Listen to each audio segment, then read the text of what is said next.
but I haven't even said anything yet. So we'll see where we go. It is such a welcoming place to come back to Kettering. I'm thrilled to come to Kettering. Every time I get this opportunity, I will take it. And Kettering is a very near, dear place in my heart because not only the institution and what it represents and the terrific learning that occurs, but also the people here. So thank you once again. I think if I were to, it's based on the student turnout, I would change the title of my talk. I would say Best Teaching and Learning Moments, because with this many students in the room, and I think it's going to fit if we were to change the title of this talk, even with how we begin.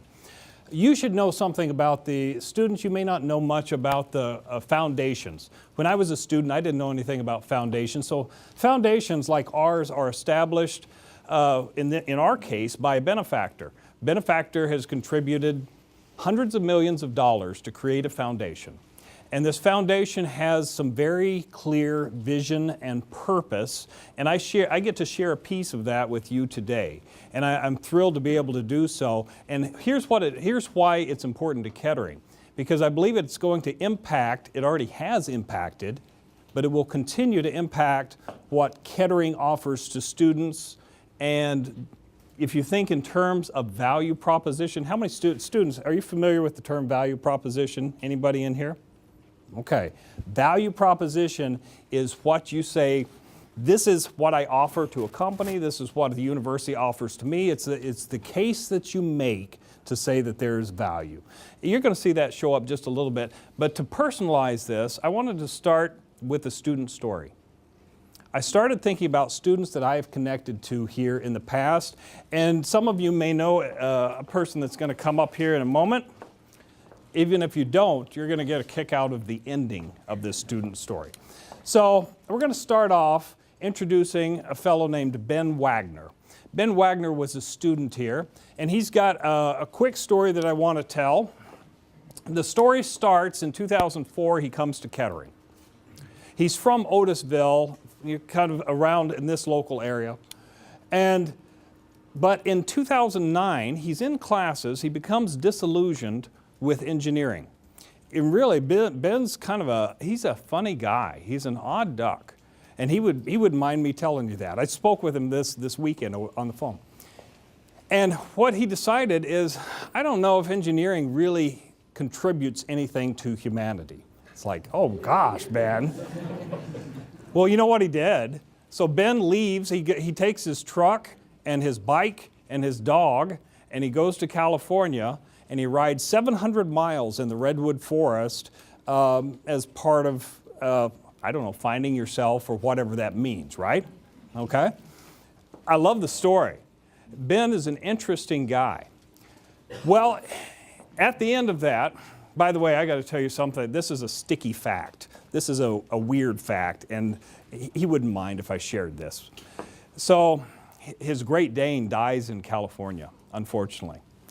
And what Ben actually does is he collects the teeth and turns it into a necklace. I only know this because when I saw him once again, I said, that's a very strange necklace, Ben. Are those shark teeth? And so he explained, and it has a lot of meaning to him. I want you to feel the nature of Ben. He's an earthy guy, okay? All right. You got it. He comes back and he works in Flushing, not far from here, in an apple orchard, making cider and hard cider. That's what he ends up doing. And then in November 2010, he shows up outside my office, just not too far away around the corner. He's wearing this giant stocking cap that looks about the size of a sweater. I mean, it was unusually large. It's like wearing a sweater on your head. Where did you get this stocking cap, Ben? And what's the deal with the necklace? And his stocking cap was knitted by his girlfriend. He felt obligated to wear this thing. But so anyway, so on that, he said, I want to get back into engineering. I want to find some meaning and purpose. And so I said, well, what are your interests? He starts telling me about organic farming in California and apple orchards and all this stuff. And I say, all right, you've got to connect with somebody here like two professors. And we started off with one professor. I sent him to A professor at Kettering at the time was Professor Arndt. I sent him to Professor Arndt's office. He sits outside her office. Pretty soon, I get a phone call from Professor Arndt that says, "Who's this strange guy with the hat and the necklace sitting outside my office? Can you just give me a little 411 on him?" And so it turns out they hit it off, connect with Professor Nartker here, if you raise your hand. Yeah. And they end up working on projects that have to do with getting methane from anaerobic digestion. So this is an anaerobic digester. Ben gets into this. He sees the kind of the environmental side of it, meets his passion. This is the important point. It's where his passion kind of met with this opportunity. And so he gets into this. He ends up working for a company that was in the incubator at the time, Swedish Biogas, graduates in 2011. That's him talking with a representative, Stabenow, about his thesis project. There he is with some large control valve.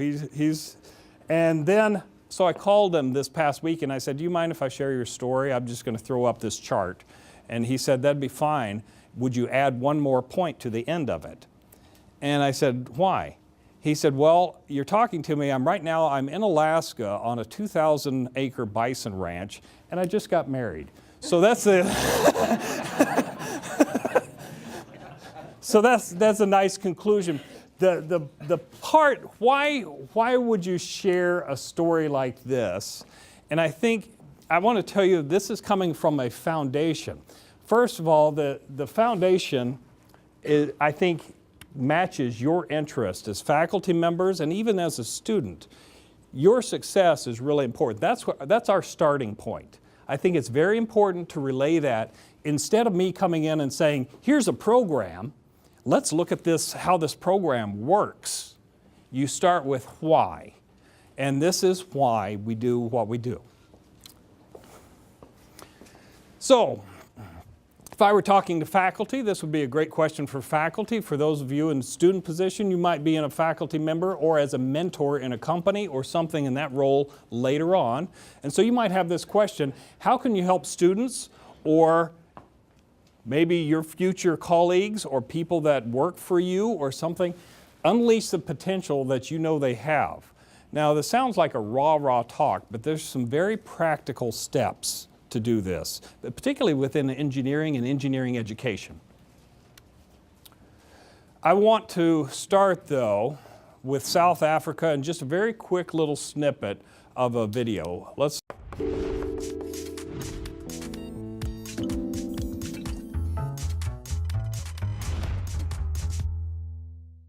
Well, thank you, Steve. It's a great privilege to be here. I'm absolutely humbled by the talent I've seen on this stage today. It's awesome.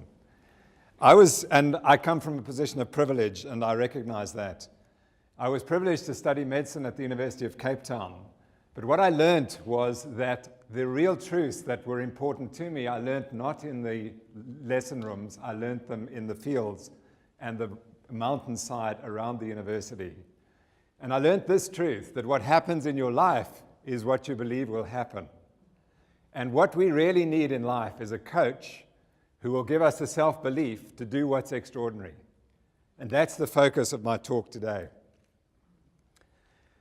In 1954, I was age 5, and at that time the goal was for a person to run the mile in under 4 minutes.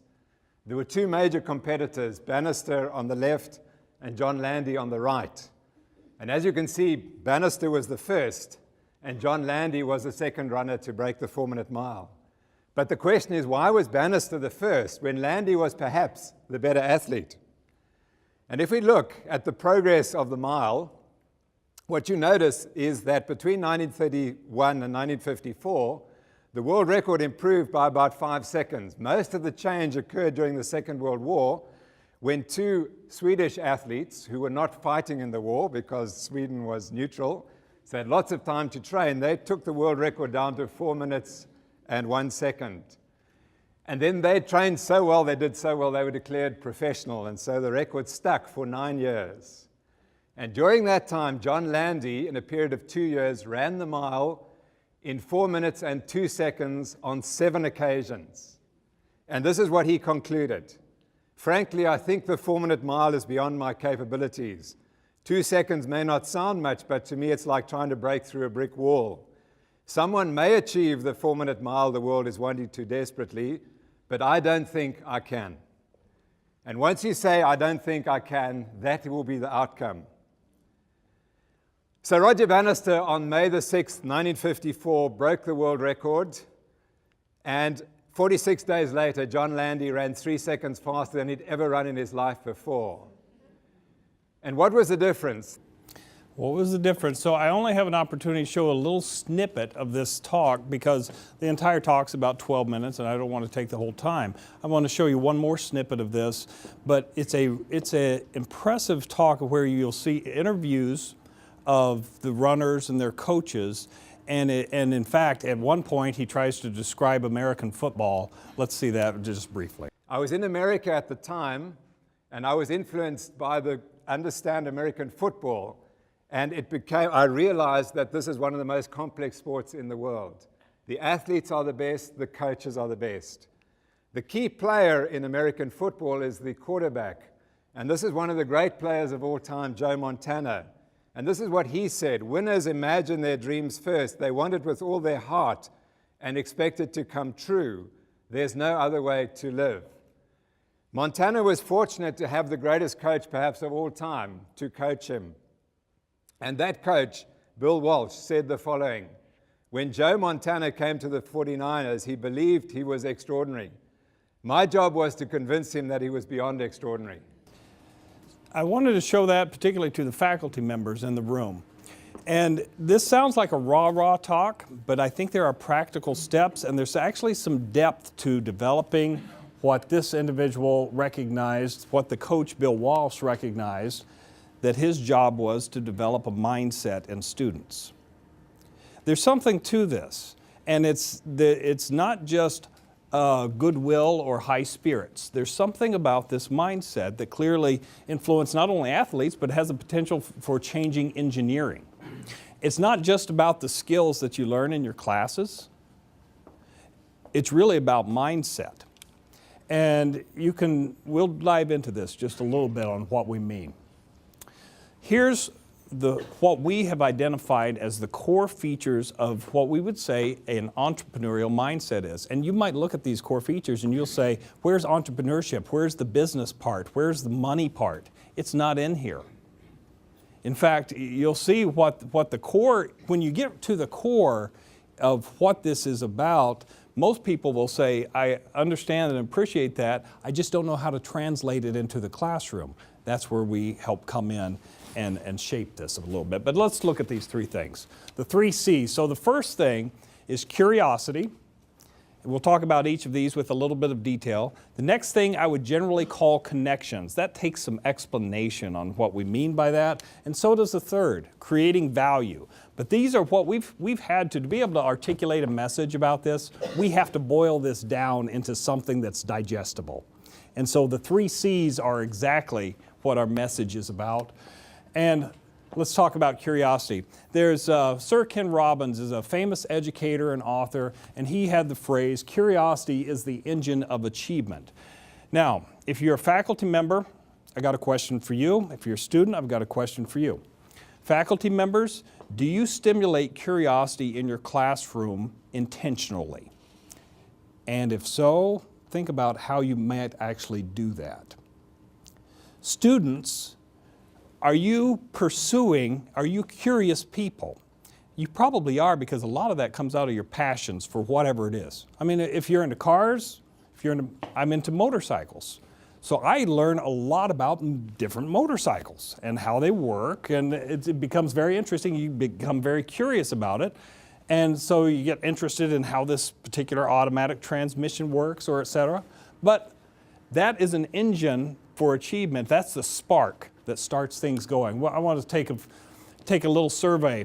There's a lot of research that's done on curiosity. This research usually comes out of the educational, kind of the educational community. And one disadvantage that we are sometimes at in higher education is the faculty members have not had a full exposure to all the educational stuff. Now, I don't know if you'd want a full exposure to all the educational theories that are out there, but you need some.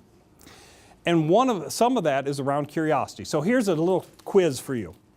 To find out if you're a curious person, these researchers have a 7-question quiz where you rate 7 questions on a 1 to 7 scale.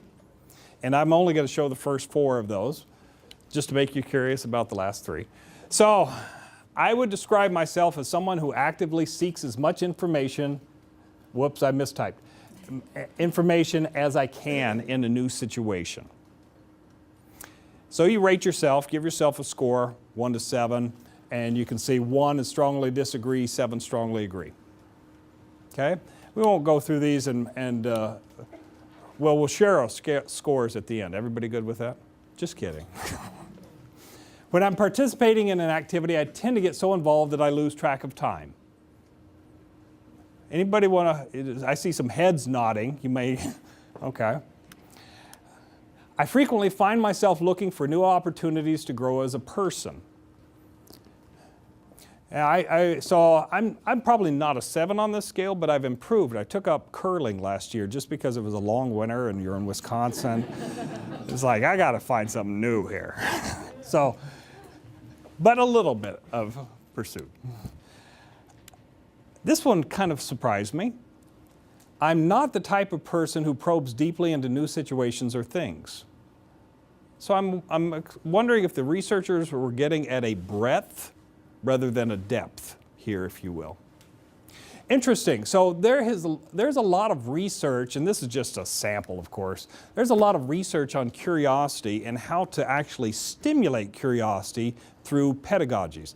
Now, when we talk about our program, faculty members often say, I got a full syllabus here. I've got to teach all of this stuff.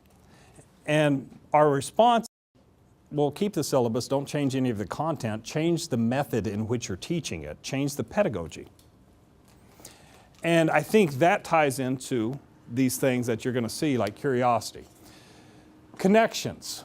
Facts that matter connect to one another. And it seems like a simple but one of those profound statements if you think about it. A piece of trivia which doesn't connect to anything else of any import is just a piece of trivia. But facts that matter connect together. So if you can see something from a fact that's important at a national level because of something that's going on within the nation or internationally, and then you connect that to a fact that is happening locally around you in your home or in your community or in your profession, facts that matter connect together. How do you get so good at, some people have this ability, and I think it's developed, it's not just innate.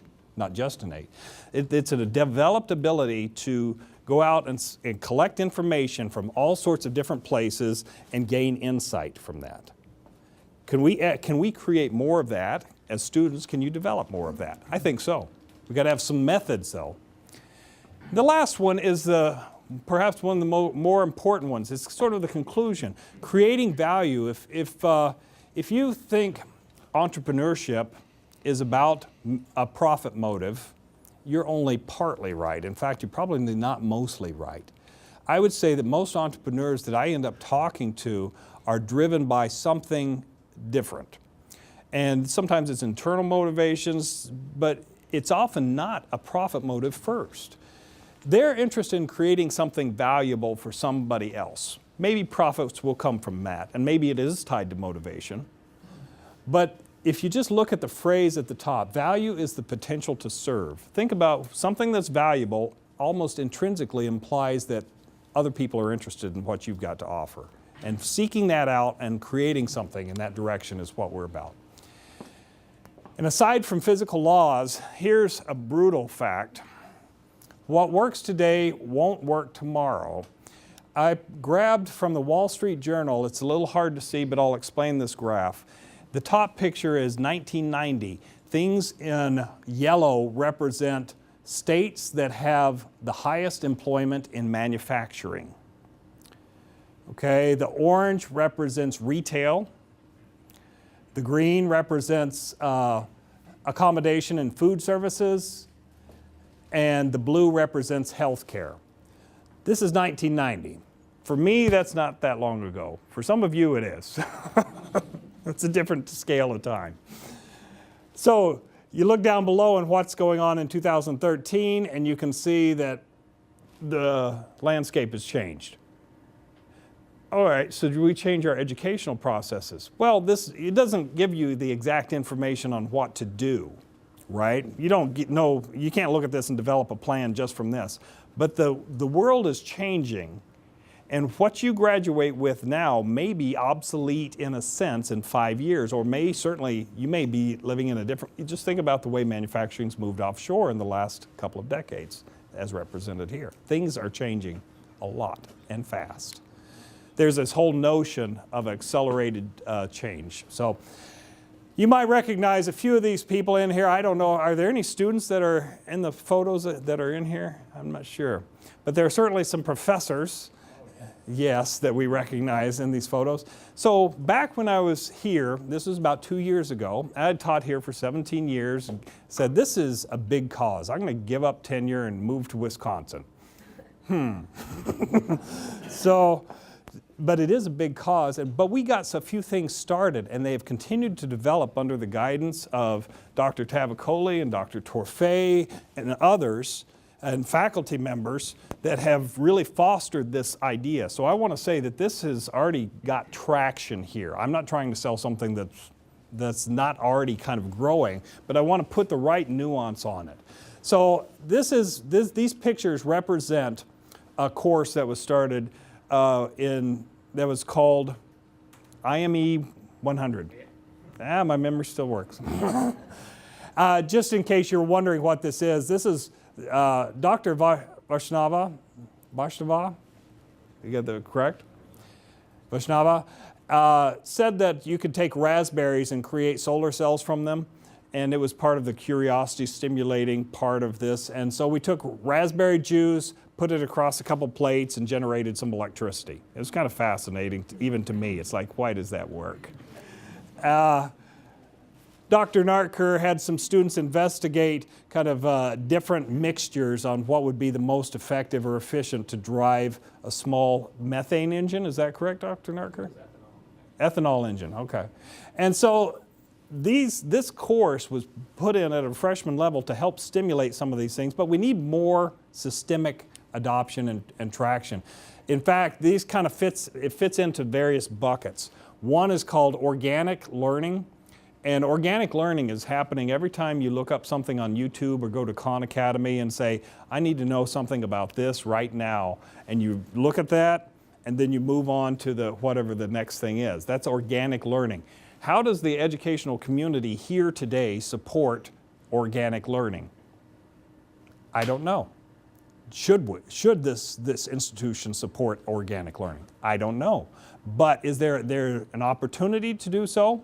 I believe so, and particularly when it fits with some of the things we're talking about, it'd be wonderful things to fund.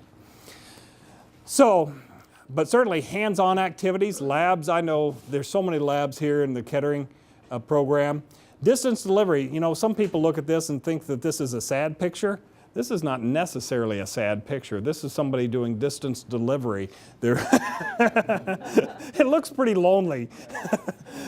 But for some topics, distance delivery makes sense. I have seen now that I go around to all these different schools, about 20 different schools that I visit, and I have data that shows how distance delivery for certain topics can actually increase scores and understanding, because students go, I want to review that one more time, or I want to fast forward through this thing because otherwise it's going to lose my attention. And so they figure out how to use this tool.